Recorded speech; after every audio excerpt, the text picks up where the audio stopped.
तो दोस्तों ब्रह्मास्त्र का फर्स्ट पार्ट देखने के बाद कई सवाल है जो मन में उठ रहे हैं कि आखिर हमें सेकंड पार्ट में क्या देखने को मिलेगा। फिल्म के एंड में जो है वो हमें बता दिया गया था कि सेकंड पार्ट का नाम देव होने वाला है, जिसमें कि हमें देव की स्टोरी देखने को मिलने वाली है। और देव ही था जो इस फिल्म का विलन था, जो मोनी रॉय के द्वारा ब्रह्मास्त्र को पाना चाह रहा था और वो एक मूर्ति रूप में था। अब चूंकि ब्रह्मास्त्र को लास्ट में मोनी रॉय जोड़ देती है, लेकिन उसकी शक्ति को शिवा कंट्रोल कर लेता है और उस ब्रह्मास्त्र के जुड़ने के कारण जो देव है वो उस मूर्ति से बाहर आ चुका होता है। ये हमें लास्ट में देखने को मिलता है।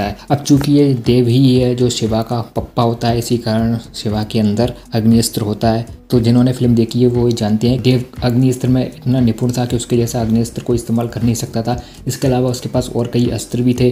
तो उसने ब्रह्मास्त्र पा लिया था ब्रह्मांशों से, लेकिन उसको रोकने के लिए जो वो अमृता जाती है जिसके पास की जल अस्त्र होता है और वो उसके 3 टुकड़े कर देती है और उसके बाद वो 2 टुकड़े जो है वो वापस नाव में भेज देती है ब्रह्मांश के पास, लेकिन वो 1 टुकड़ा अपने पास ही रख लेती है। और ये देव अमृता एक दूसरे के प्रेमी होते हैं इस लड़ाई से पहले। तो रणबीर कपूर की माँ ये अमृता ही होती है। और सबसे बड़ा सवाल ये निकल कर आता है कि भैया अमृता ने आखिरकार 1 टुकड़ा ब्रह्मास्त्र का अपने पास क्यों रखा, उसने 2 ही टुकड़े क्यों वापस भेजे। तो मे भी हो सकता है कि इन्हीं सभी सवालों के जवाब या पूरी की पूरी जो बैक स्टोरी है हमें ये देखने को मिलेगी। इसके अलावा एक और जो सबसे बड़ा सवाल मेरे मन में आता है वो यही है कि ये जो बाकी कैरेक्टर्स हैं उनके बारे में हमें कुछ पता ही नहीं है, सिवाय देव, अमृता और शिवा।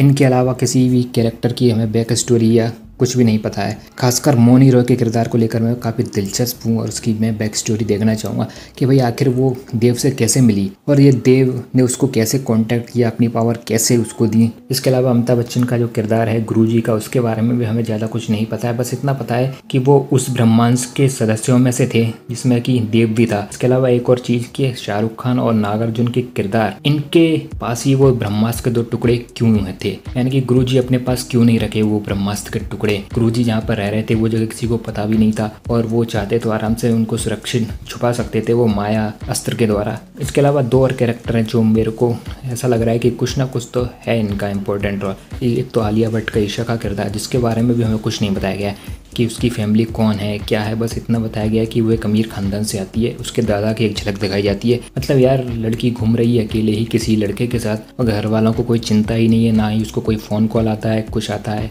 तो इसकी भी हमें स्टोरी नहीं पता है कि वो कहाँ से आई है भाई। हो सकता है कि भैया एक ट्विस्ट हो कहानी में अगले पार्ट में कि ये अमिताभ बच्चन की ही लड़की हो। इसके अलावा वही डिम्पल कपाड़िया का जो किरदार है वो भी बड़ा सस्पेंसफुल वाला किरदार है कि डिम्पल कपाड़िया जैसे एक्टर को लिया है इन्होंने, क्या केवल हेलीकॉप्टर उड़ाने के लिए लिया है। डिम्पल कपाड़िया का सिर्फ एक ही काम होता है फिल्म में, वो हेलीकॉप्टर लेके वो ईशा को ले जाती हैं वही वापस आश्रम से और वो जाती है शिवा के अनाथालय में और वहाँ से वो वापस उसका सामान लेके आती है। तो मुझे तो ऐसा लग रहा है कि शायद डिम्पल कपाड़िया जो है वो गुरुजी की वाइफ है और इन दोनों की ही शायद बेटी हो ईशा, क्योंकि ऐसा क्या सामान होता है शिवा के पास जो वो लेने जाती है। कपड़े वगैरह तो लेने जाएगी नहीं, कपड़े तो वो वहाँ से भी ले सकता है शिवा भाई। तो वो लेकर आती है वही शंख जो उसकी माँ का होता है और वो शंख जो होता है वो मायास्त्र होता है। तो वो मायास्त्र अपने असली रूप में तभी आता है जब उसके ऊपर उसके उस्ताद का खून टपकता है। तो गुरुजी शिवा के खून के अंश टपकाते हैं क्योंकि उसके अंदर अमृता का खून होता है, इस कारण वो अपने असली रूप में आ जाता है और उसी में होता है ब्रह्मास्त्र का 3रा टुकड़ा। इसका मतलब क्या है कि गुरुजी को पता था कि अमृता ने कहीं ना कहीं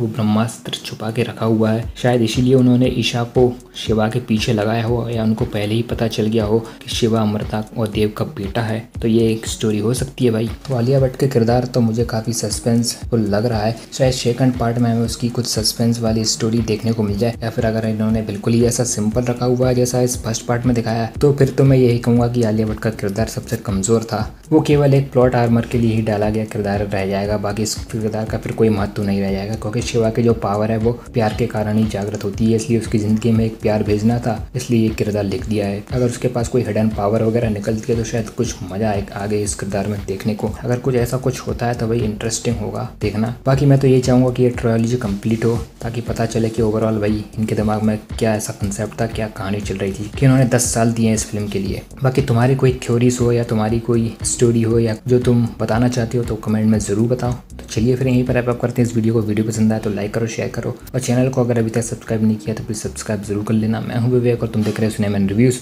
मिलते हैं फिर अगले वीडियो में, तब तक के लिए बाय एंड टेक केयर।